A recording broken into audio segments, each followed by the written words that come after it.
모든 것이 다 하나님의 은혜입니다. 여러분들이 살아 숨쉬고 있다라는 것, 오늘 이 시간에 예배드려 나오셨다라는 것, 이 모든 것이 다 하나님의 은혜 아니고서는 설명이 사실 불가능합니다. 우리는 정말 예수님을 만났다는 것 하나만으로도 복받은 인생입니다. 아멘. 우리 예수님을 믿는다는 것 하나만으로, 은혜를 누리는 것만으로도 복받은 인생이죠. 이전과는 분명 다른 새로운 삶을 여러분 살아가고 있지 않습니까? 예전에 내가 추구하고 바라고 원했던 것과 예수님을 믿고 난 다음에 은혜를 누린 다음에 사는 삶은 이전과는 분명히 다른 삶이다라고 우리는 고백할 수 있을 겁니다. 그래서 믿음의 사람인 우리에게는 거룩한 갈망이 늘 존재합니다. 어떤 갈망이 존재할까요? 세상과는 구별된 믿음에 대한 갈망이 분명 존재한다는 것이죠. 나에게 더 큰 믿음, 더 은혜로운 믿음이 우리 가운데 부어지길 원하는 그러한 갈망이 우리 가운데 있다는 거예요. 그래서 그 갈망 속에서 성경 공부를 하기도 하고요. 또 수련회를 가기도 하고요. 또 여러 가지 은혜 받을 수 있는 장소에 가서 은혜를 받으려고 노력합니다. 그런데 참 신기한 것은 그러한 과정들, 성경 공부를 통해서든 부흥회를 통해서든 아니면 은혜 받는 여러 장소를 통해서 우리가 분명히 은혜를 받는데 이상하게도 그 은혜가 오래 갑니까? 오래 가지 않습니까? 오래 가지 않더라는 거예요. 혹시 어렸을 때부터 신앙생활 하셨던 분들은 수련회 한 번쯤은 다 갔다 오셨을 거예요. 수련회 때 엄청 은혜 받거든요. 기도하는 가운데 무릎 꿇고 눈물 펑펑 흘리고 나 같은 죄인 살리신 그 은혜 고마워 막 엄청나게 은혜 받지 않습니까? 그리고 난 다음에 수련회 끝나고 내려오면서 어떻게 해요? 욕하잖아요. 은혜 떨어져가지고 바로. 이게 우리의 모습입니다. 부흥회는 어떻습니까? 성경 공부는 어떻습니까? 여러분 성경 공부하고 난 다음에 마음이 평안하십니까? 여러분 그건 성경 공부 제대로 하신 분이 아닙니다. 성경 공부를 하게 되면요 더 힘들어요. 왜냐하면 그 말씀을 내 마음에 새기고 그 말씀대로 살아가고자 하는 엄청난 열심이 있기 때문에 세상과 부딪혀서 너무나 힘든 삶을 우리가 경험할 수밖에 없어요. 그래서 제가 성경 공부를 하시는 분들을 위해서는 더 많이 기도해 드려요. 왜? 세상에 나가서 말씀대로 살아가는 게 쉽지 않다는 걸 알기 때문에, 믿음 붙들고 살아간다는 게 쉽지 않기 때문에 더 많이 기도해 드려요. 우리는요 믿음을 유지하고 믿음대로 살아가려고 노력하지만 참 쉽지가 않습니다. 그리고 하나님께 계속해서 믿음을 달라고 요구를 한다라는 것이죠. 거룩한 갈망을 가지고 믿음 달라고, 제발 믿음 좀 달라고 우리는 하나님께 요구한다는 것이죠. 저희만 이렇게 생각한다면은 더 이상 낙과 소망이 없을 것 같은데 19세기에 가장 유명한 복음 전도자였던 이 무디라는 설교자가 있습니다. 이 무디라는 설교자도 우리하고 똑같은 고민을 했던 것 같아요. 이 무디가 어떻게 생기신지 참 궁금하시죠? 포인트에 나올 거예요. 이런 분이세요. 이 드와이트 라이먼 무디라는 분인데요. 이 무디는 100만 명, 몇 명이요? 100만 명의 영혼을 구원받게 한 이 시대 19세기의 가장 세계적인 평신도 설교가였습니다. 목사님도 아니었습니다. 설교가였어요. 평신도 설교가. 이러한 대단한 분에게도 고민이 분명히 존재하고 있더라고요. 세계적인 전도자였던 이 무디는 자신의 믿음에 대해서 이렇게 말을 했습니다. 제가 잠깐 읽어드리겠습니다. 무디가 한 말입니다. 나는 믿음을 달라고 기도했습니다. 그리고 믿음이 어느 날 하늘로부터 번개같이 뚝 떨어지는 것을 기대하고 있었습니다. 그렇지만 믿음은 오지 않았습니다. 그러던 어느 날 저는 로마서 10장 17절 말씀을 보았습니다. 로마서 10장 17절 말씀은 믿음은 들음에서 나며 들음은 그리스도의 말씀으로 말미암느니라. 아멘. 이 말씀을 읽고 난 후 그동안 말씀을 읽지 않고 믿음만 달라고 기도하는 것은 참으로 어리석은 것이구나 라는 것을 깨닫게 되었습니다. 이제 저는 성경을 공부하는 동안 믿음이 쑥쑥 자라나게 되는 것을 깨닫게 됩니다. 누가 한 말이에요? 19세기의 최고로 하나님께서 귀하게 사용하셨던 설교가가 한 말이다라는 것이죠. 이것은 단지 무디 설교가 자신만의 깨달음이 아니라 지금 믿음의 삶을 살기를 간절히 소망하고 있는 바로 우리의 갈망을 채워주고자 하는 귀한 하나님의 말씀임을 우리는 깨닫게 된다는 것이죠. 이 말씀의 깨달음을 통해서 이 무디는 마음이 움직이게 되고 그때부터 말씀을 열심히 읽었다고 합니다. 그리고 하나님께 쓰시는 훌륭한 복음 전파자가 될 수 있었던 것이죠. 우리도 무디와 같은 경험을 다 가지고 있을 겁니다. 왜 우리가 아직도 연약하지? 왜 이렇게 부족하지? 이렇게 어린아이와 같은 믿음으로 살아가고 있는지 정말 이해가 안 돼 라고 생각할 수 있을 겁니다. 그 답은 하나입니다. 뭐예요? 말씀의 부족이다라는 것이죠. 말씀 안에 서 있지 않기 때문에, 말씀을 붙잡고 있지 않기 때문에, 말씀을 신뢰하며 살고 있지 않기 때문에 문제가 된 겁니다. 다른 게 문제가 아니에요. 여러분의 성품의 문제가 아닙니다. 여러분이 잘못 살아온 것이 아닙니다. 말씀의 부족이다라는 것이죠. 말씀을 붙잡음으로, 말씀을 보여주고 지시하는 대로 살지 못했기 때문에 우리는 늘 연약함 속에 살아가게 되는 겁니다. 사도 바울은 골로새 교회에 보내는 편지를 통해서 믿음의 사람에게서 가장 중요한 것이 무엇인지를 분명하게 말해주고 있습니다. 골로새 3장 16절 말씀, 우리가 읽은 말씀인데요. 같이 한번 읽어보도록 하죠. 골로새서 3장 16절 말씀입니다. 그리스도의 말씀이 너희 속에 풍성히 거하여 모든 지혜로 피차 가르치며 권면하고 시와 찬송과 신령한 노래를 부르며 감사하는 마음으로 하나님을 찬양하고. 아멘. 사도 바울은 믿음의 사람에게 있어서 가장 중요한 것은 뭐다? 말씀을 붙잡음으로 그리스도의 말씀이 우리 속에 풍성히 거하는 것이다라고 우리에게 증거하고 있는 겁니다. 여러분, 말씀 없이는 여러분 거듭날 수 없어요. 말씀 없이는 성장할 수도 없고 갈 길을 알지도 못합니다. 말씀 없이는 궁극적인 승리가 우리에게 절대로 존재할 수 없다라는 것이죠.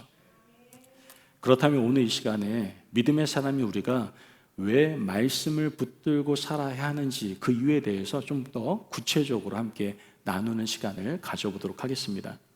여러분, 우리가 왜 말씀을 붙들어야 될까요? 일단 가장 기본적인 두 가지를 그냥 가볍게 한번 넘어가 보도록 해보겠습니다. 첫째, 우리가 말씀을 붙들어야 되는 이유는 말씀이 구원의 안내서이기 때문에 그렇습니다. 한 가지 더 추가해 볼까요? 말씀이 구원의 유일한 안내서이기 때문에 그렇습니다. 하나님의 말씀은 우리의 인생을 거듭나게 하고 우리 인생이 바라고 소망하는 영생을 얻게 해줍니다. 따라서 우리가 말씀을 붙들며 살아가는 것은 해도 되고 하지 않아도 되는 것이 아니라 당연히 마땅히 해야 될 일이다라는 것을 우리는 알게 되는 겁니다. 여러분, 모든 인생은 사실 영원한 삶을 소망하며 살아가고 있지 않습니까? 다들 오래 살고 싶어 합니다. 영원히 살고 싶어 합니다. 여러분, 혹시 불로초 하면 생각나는 사람이 있지 않습니까? 누구예요? 불로초. 예? 약국이 떠오르세요? 그러면 안 되고요. 불로초 하면 떠오르는 사람은 아마 영원한 삶에 집착했던 진시황제가 떠오르게 될 겁니다. 이 진시황제는 영원히 살고자 하는 그런 갈망함이 있었던 것 같아요. 그런데 이 진시황제뿐만 아니라 이 땅 위에 수많은 사람들은 영원한 삶을 추구하며 살아가게 된다는 것이죠. 그래서 과학과 의학계에서는 인간의 수명을 늘리기 위해서 많은 연구에 도전하고 있지 않습니까? 그러나 여러분, 잊지 말아야 될 것이 있습니다. 분명한 것은 영생은 우리 인간들이 만들 수도 없고 이룰 수도 없다라는 겁니다. 영생이라는 것이 단지 영원히 사는 개념이 아니기 때문에 인간은 절대로 만들 수가 없다라는 거예요. 구원받는 자가 누리는 영생이란 무엇입니까? 마냥 죽지 않는 것, 영원히 사는 것입니까? 아니에요. 하나님이 계신 천국에서 영원히 사는 겁니다.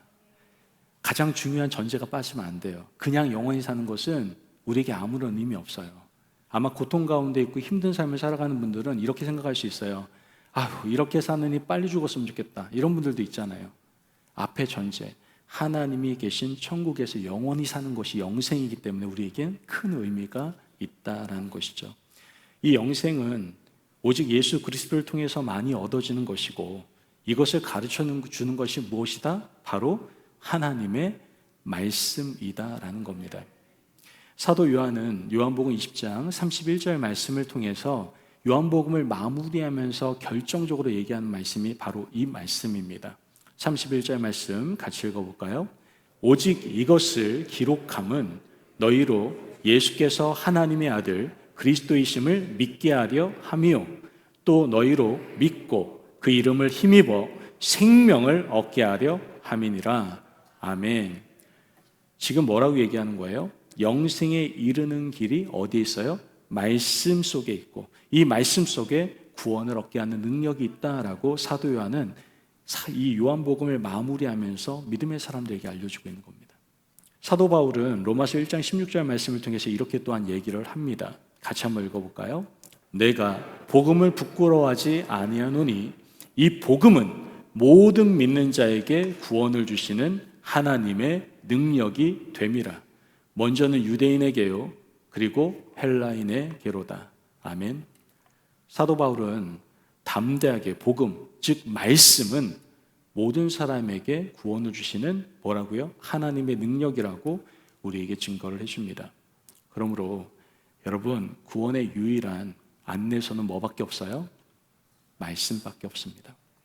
그러므로 말씀을 꼭 붙잡으시고 구원이 필요한 사람들에게도 나뿐만 아니라 구원이 필요한 사람들에게도 그 안내서를 권할 수 있는 저와 여러분이 되시길 주님의 이름으로 축복합니다. 아멘. 두 번째 우리가 말씀을 붙잡아야 될 이유는 바로 우리가 너무나 잘 아는 사실이죠. 말씀이 우리의 음식이기 때문에 그렇습니다. 우리 영의 음식이기 때문에 그래요. 모든 사람들이 이 땅에서 건강하고 행복한 삶을 오랫동안 누리기를 소망합니다. 아파서 이렇게 살아가기보다는 건강하게 살아가기를 누구나 원하지 않습니까?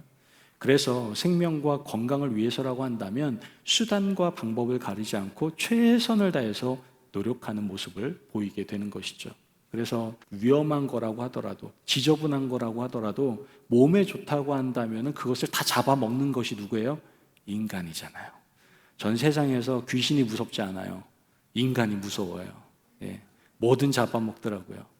그래서 요즘 결론적으로 생명과 건강을 위해서 이렇게 많은 것들 몸에 좋다고 하는 동물들을 잡아먹다 보니까 멸종 위기에 임박한 그러한 동물들이 굉장히 많아지고 있다라고 얘기하지 않습니까? 다들 건강에 대해서 끔찍하게 생각한다라는 것을 말해주는 하나의 예가 아닌가 생각을 해보게 됩니다. 물론 우리 모두가 건강해야만 되겠죠. 그러나 우리가 분명히 알아야 될 것은 건강한 삶이 영적인 삶을 보장해 주는 것은 아니다라는 겁니다. 내가 지금 육적으로 건강해 보이는 모습이 나의 영적인 건강까지도 동일시되는 것은 아니다라는 것이죠. 영적인 삶은 영적인 음식을 먹을 때야만 자라고 건강해지고 성숙해질 수가 있는 거예요. 예수님께서 40일 금식 기도를 광야에서 하실 때 누구의 유혹을 받습니까? 사단의 유혹을 받잖아요. 예수님의 주지심을 알고 있던 사단은 돌이 떡이 되도록 하라고 예수님께 유혹을 합니다. 예수님 그때 어떻게 답변을 하셨죠? 마태복음 4장 4절 말씀을 함께 보면 예수께서 대답하여 이르시되 기록되었으되 사람이 떡으로만 살 것이 아니요 하나님의 입으로부터 나오는 모든 말씀으로 살 것이라 하였느니라 하시니. 자, 하나님의 말씀은 이렇게 하나님의 자녀들이 영적인 삶을 살아가는 데 있어서 절대적으로 필요한 영의 양식임을 우리에게 알려주고 있는 겁니다. 여러분, 하나님 말씀 없이는요 영적인 삶이 자라지 않을 뿐만 아니라 건강한 믿음도 소유할 수가 없다라는 것을 우리는 깨달아야 됩니다. 앞서 말씀드린 무디의 깨달음처럼 우리도 말씀을 붙잡을 때 믿음도 자라고 영적인 능력도 자랄 수가 있게 되는 것이죠. 그래서 베드로는 베드로전서 2장 2절 말씀을 통해서 우리에게 이렇게 담대하게 증거를 해주고 있습니다. 베드로전서 2장 2절 말씀 보면 갓난 아기들 같이 순전하고 신령한 젖을 사모하라. 이는 그로 말미암아 너희로 구원에 이르도록 자라게 하려 함이라. 아멘. 여러분, 우리가 하나님의 말씀을 붙잡지 않을 때 우리의 영적인 힘이 자라지 않고 결코 건강할 수가 없다라는 것을 기억하시기를 바랍니다. 그러므로 우리의 영적인 음식인 하나님의 말씀을 붙잡기 위해서 말씀 들으시고 말씀을 읽으시고 말씀 공부하시고 정말 그 말씀에 따라서 충성을 다할 수 있는 우리 귀한 임마누엘 가족들 되시기를 바랍니다. 그때 우리가 영적으로 자라고 건강해지는 축복을 누릴 수가 있게 되는 겁니다. 이 두 가지 사실은 아마 많이 들어보셨을 겁니다. 그죠? 말씀은 구원의 유일한 안내서라는 것, 우리 영의 양식이라는 것은 다 알고 계신 사실일 거예요. 마지막 세 번째로 여러분들과 나누려고 하는데요. 그것은 바로 말씀 안에 뭐가 있어요? 능력이 있어요. 이것도 알고 계신 걸 거예요. 그런데 알고는 있는데 이것이 우리의 삶 가운데 드러나지 않을 때가 너무나 많다라는 것이죠. 하나님 말씀에는요, 놀라운 능력이 있습니다. 하나님 말씀 속에는 감추어진 창조적인 능력이 담겨져 있다라는 것이죠. 이 능력을 맛보기 위해서는요, 어떻게 해야 됩니까? 우리가 말씀을 붙잡는 삶을 살아가야 됩니다. 우리가 이 말씀의 능력을 경험하기 위해서는 다른 방법이 없어요. 그 말씀, 능력의 말씀을 붙잡는 삶을 우리가 살아갈 수 있어야 된다는 것이죠. 그렇다면 말씀 안에 어떠한 능력이 있는지 오늘 세 가지만 함께 살펴보도록 하겠습니다. 첫째, 우리가 늘 살아갈 때 경험할 수밖에 없는 영적 싸움에서의 대상자, 즉 사단, 이 사단을 이길 능력이 뭐에 있어요? 말씀 안에 있습니다. 이 말씀의 능력이에요. 사단의 유혹을 이기신 주님이 사용하신 주된 방법은 뭐냐? 바로 하나님의 말씀이었습니다, 여러분. 우리는 앞서 다룬 사단의 유혹에도 하나님께서는 말씀으로 사단의 유혹을 이겼다라는 것을 우리는 알 수 있습니다. 앞서 말씀드린 바와 같이 안타까운 것은 말씀의 능력이 있다는 것을 우리는 머리로는 이미 알고 있습니다. 말씀의 능력이 있다는 걸 너무나 잘 알고 있어요. 그런데 실제로는 적용이 되지 않는 경우가 너무나 많다라는 것이죠. 그렇기 때문에 예수님처럼 말씀을 깊이 암송하지도 않고 듣지도 않고 읽지도 않고 공부하지도 않는 것입니다. 하나님의 말씀은 믿음의 사람들의 유일한 공격용 무기인 성령의 검인데도 우리는 이 점을 쉽게 망각하며 살아가고 있다라는 것이죠. 우리의 삶을 파괴시키려고 하는 사탄의 세력을 소멸시킬 가장 강력한 무기는 성령의 검인, 즉 하나님의 말씀입니다. 에베소서 6장 17절 말씀을 보면 구원의 투구와 성령의 검, 곧 하나님의 말씀을 가져라. 여러분, 우리는 영적 전쟁터 가운데 살아가고 있습니다. 그 가운데서 우리에게 무기가 필요합니다. 열심히 방어만 하실 겁니까? 그러면 전쟁에서 승리할 수는 없습니다. 언젠간 한 번은 공격해야 우린 전쟁에 승리할 수가 있습니다. 그런데 그 승리의 무기가 무엇이에요? 성령의 검, 즉 하나님의 말씀이라고 우리에게 알려주고 계십니다. 매일매일 치열한 영적 전쟁터에서 살아가는 여러분에게 필요한 것은 무엇입니까? 바로 말씀의 능력, 성령의 검입니다. 그때 우리 가운데 수많은 유혹과 또한 공격 속으로 찾아오는 사단에게 우리는 담대하게 공격하며 승리할 수 있는 삶을 살아갈 수가 있다. 여러분, 우리가 하나님의 말씀을 붙잡고 말씀으로 충만해 있다면 우리도 예수님처럼 승리의 영광을 반드시 누리게 될 줄을 믿습니다. 아멘. 이러한 성령의 검, 즉 말씀의 능력을 가지고 사탄을 능히 이기실 수 있는 저와 여러분이 되셨으면 좋겠습니다. 아멘. 두 번째, 어떤 능력이 있습니까? 말씀 안에는 허물과 죄를 다스리는 능력이 있습니다. 에베소서 2장 1절 말씀 같이 한번 읽어볼까요? 에베소서 2장 1절입니다. 그는 허물과 죄로 죽었던 너희를 살리셨도다. 아멘. 우리는 허물과 죄로 죽었던, 어떻게 보면 소망이 없던 사람들이었습니다. 그러나 우리 주님의 죽으심으로 우리는 소망이 있는 하나님의 자녀가 되었고, 따라서 우리는 하나님의 자녀답게 의롭고 경건한 삶을 살아갈 수 있어야만 합니다. 그런데 우리는 사실 그렇게 살지 못하고 지금도 여전히 많은 허물과 죄를 남기며 살아가고 있습니다. 여러분, 지금도 허물 많고 죄 가운데 살아가고 있지 않습니까? 왜 우리가 그렇게 살아가는 겁니까? 그 이유는 간단합니다. 우리 자신의 힘으로 정말 열심히 애쓰고 있기 때문에 그렇습니다. 여러분, 우리는 허물과 죄를 다스릴 수 있을 만한 능력이 없습니다. 그래서 제가 많은 사람에게, 또한 저에게도 말하는 것 중에 하나가, 나 자신도 믿지 말고 어느 누구도 믿지 맙시다. 우리가 믿을 수 있는 것은 오직 변하지 않을 것을 믿어야 되거든요. 근데 나 자신도 변해요. 여러분 안 변합니까? 변하잖아요. 외모도 변하지만 여러분도 마음도 많이 변하잖아요. 주위에 있는 사람들 다 변합니다. 세상의 모든 유한한 존재들은 다 변합니다. 그러나 변하지 않는 것이 있어요. 영원한 진리인 말씀이죠. 여러분, 그래서 우리는 말씀을 붙잡아야 되는 겁니다. 허물과 죄를 다스릴 수 있는 힘은, 그 능력은 오직 하나님의 말씀 안에 담겨져 있다라는 것을 우리는 알 수가 있게 되는 거예요. 우리 자신의 인내로, 겸손만으로, 지혜만으로 절대로 불가능합니다. 허물과 죄를 다스릴 수 있는 힘은 오직 하나님의 말씀밖에 없다라는 것이죠. 그래서 시편 119편 11절과 133절 말씀에서는 이렇게 하나님께 뜨겁게 고백하고 있는 것을 우린 보게 됩니다. 우리 같이 한번 고백해 보도록 하죠. 11절 말씀입니다. 내가 주께 범죄하지 아니하려 하여 주의 말씀을 내 마음에 두었나이다. 아멘. 133절 같이 읽어볼까요? 나의 발걸음을 주의 말씀에 굳게 세우시고 어떤 죄악도 나를 주관하지 못하게 하소서. 아멘. 여러분, 우리 누굽니까? 이번 VBS 때 너는 누구? 정체성 막 이렇게 얘기하면서 애들 가르쳤거든요. 우리는 하나님의 자녀입니다. 세상의 빛과 소금의 역할을 감당해야 될 하나님의 귀한 아들, 딸들입니다. 그러므로 우리의 삶은 세상 사람들과 달라도 너무 달라야 돼요, 사실. 구별돼야 됩니다. 우리의 삶이 허물과 죄에서 분명 구별된 삶을 우리는 살아갈 수 있어야만 한다는 것이죠. 따라서 당연히 우리가 말씀을 붙잡음으로써 하나님의 말씀이 우리 안에 늘 충만한 삶이 될 수 있도록 우리는 노력할 수 있어야만 합니다. 그 이유는 다른 것이 아닙니다. 하나님 말씀만이 허물과 죄를 다스릴 능력이 있기 때문에 그렇습니다.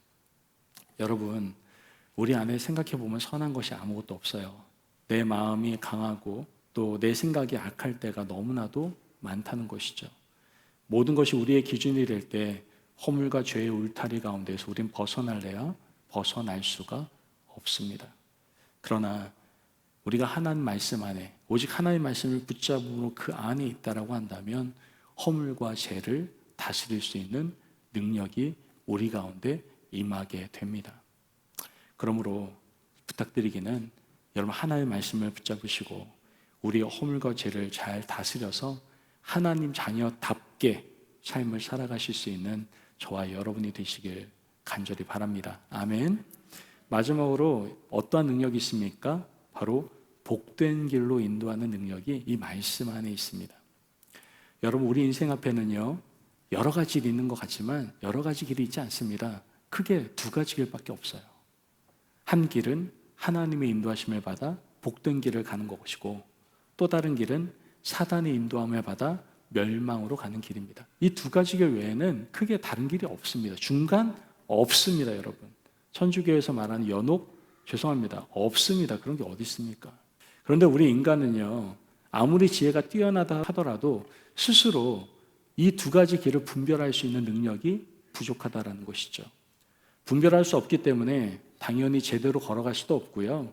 또한 지나온 과거에도 또한 지금 현재 자신의 모든 길을 걷고 있는 것조차도 제대로 인식하며 살아가는 사람이 많지 않습니다.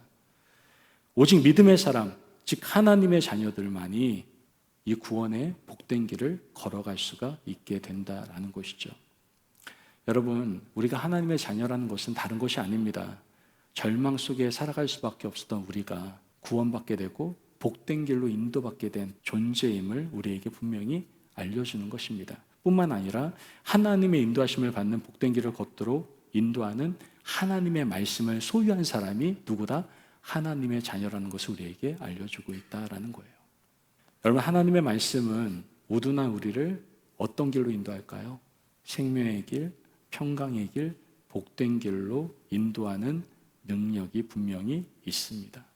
그래서 시편 기자는 시편 119편 105절 말씀을 통해서 우리에게 분명히 말씀합니다. 우리가 너무나 잘 아는 말씀이죠.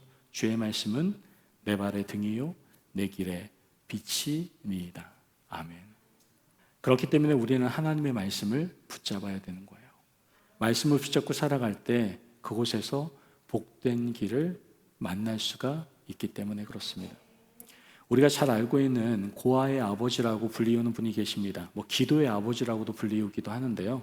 조지 뮬러라는 분이 계세요. 조지 뮬러. 한 번쯤 책을 읽어보신 분도 있을 거예요. 5만 번의 기도의 응답을 받은 사람 해가지고 읽어보신 분이 계실 텐데 이 조지 뮬러라는 분은요. 시편 68편 5절 말씀을 어느 날 읽게 되는데요. 그 말씀이 이런 말씀입니다. 그의 거룩한 처소에 계신 하나님은 고아의 아버지시며 과부의 재판장이시라. 이 말씀을 읽게 돼요. 이 말씀에서 하나님께서는 이 고아의 아버지란 말씀을 뮬러가 읽게 되고 평생 그는 고아를 돌보며 사랑과 기도의 기적을 만드는 하나님의 종이 되었던 것을 우리는 그의 책을 통해서 알 수가 있게 됩니다. 여러분, 우리의 복된 길이 어디에 있습니까? 하나님의 말씀 안에 있습니다. 저는 우리 성도님들, 사랑하는 우리 임마누엘 가족 모두가 복된 길을 걸어가셨으면 좋겠습니다. 그 복된 길이 바로 말씀 안에 있어요. 그래서 제가 어떻게든 여러분들에게 성경 공부를 가르치려고 하는 것이고, 말씀을 듣게 하려고 하나님과 동행하는 새벽 기도회를 하는 것이고, 계속해서 말씀을 읽으라고 권면하는 겁니다. 왜요? 우리 사랑하는 가족들이 복된 길을 걷기를 원하기 때문에 그렇습니다. 여러분, 우리가 하나님의 말씀을 붙잡기만 한다면 어느 누구도 예외 없습니다. 누구나 다 복된 길을 걸어갈 수가 있게 됩니다. 왜냐하면 하나님의 말씀은 복된 삶으로 인도할 능력이 있기 때문에 그렇습니다. 누가복음 5장 1절 이하 말씀을 보면 좀 감격스러운 사건이 나옵니다. 어떤 말씀이 나오냐면은 밤을 새면서 애써 보았지만 빈 그물만 바라보게 된 베드로에게 예수님께서 말씀을 하시거든요. 뭐라고 말씀하십니까? 깊은 데로 가서 그물을 던져라, 이 얘기를 합니다. 베드로가 그때 뭐라고 얘기합니까? 말씀을 의지하여 그물을 내리겠습니다 라고 얘기합니다. 그리고 베드로는 그물이 찢어질 만큼 많은 고기를 잡게 되는 것을 성경은 우리에게 말씀해 줍니다. 여러분, 이처럼 하나님의 말씀을 붙잡으면 절망이 기쁨으로 바뀌게 되는 겁니다. 하나님의 말씀을 붙잡으면 실패가 아닙니다. 그것이 바로 성공으로 바뀌게 됩니다. 하나님의 말씀을 붙잡으면, 온전히 순종하면 빈 그물이 이렇게 가득 채워지는 놀라운 역사를 경험하게 되는 겁니다. 왜냐하면 하나님의 말씀은 그 말씀을 사모하고 의지하고 순종하는 인생들 가운데 어느 길? 복된 길로 반드시 인도하시기 때문에 그렇습니다. 여러분, 말씀을 붙잡으십시오. 그때 여러분들의 삶 가운데 복된 길이 펼쳐지게 될 것입니다. 여러분, 우리가 인생을 살아가다 보면 때때로 상실의 아픔을 겪을 때도 있고요. 건강도 물질도 명예도 힘도 권력도 다 잃게 되는 때가 있습니다. 심지어 자신이 가장 중요하다고 생각하는 모든 것에서 관계가 끊기는 가슴 아픈 경험도 갖게 될 수가 있습니다. 그러나 이런 건 다 잃어도 돼요. 이런 거 다 끊어져도 괜찮아요. 우리 인생에서 절대 잃어서도 끊어져서도 안 되는 것이 있습니다. 그것은 우리 인생의 나침반인 하나님의 말씀입니다. 우리 영혼의 나침반인 하나님의 말씀은 우리가 항상 붙들고 있어야 될 가장 중요한 것이다라는 것을 여러분 절대 잊으시면 안 됩니다. 그러므로 오늘 말씀을 기억하시면서 말씀을 붙들고 살아가시기를 바랍니다. 그 말씀은 유일한 우리의 구원의 안내서이고 우리의 영의 양식입니다. 그 말씀에 능력이 있습니다. 사탄을 이길 능력, 허물과 죄를 다스리는 능력, 복의 길로 인도하는 능력이 바로 그 말씀 안에 있습니다. 제발 이 말씀을 붙잡으시기를 바라요. 이 말씀을 좋았다, 은혜로웠다, 머리로만 그냥 두지 마시고 마음으로 끌어내리시기를 바랍니다. 그리고 이 마음에 있는 말씀이 여러분의 손과 발로 이 말씀이 흘러가게 하셔서 온전히 여러분의 삶 가운데 말씀의 능력의 삶을 경험하시기를 주님의 이름으로 축복합니다. 아멘.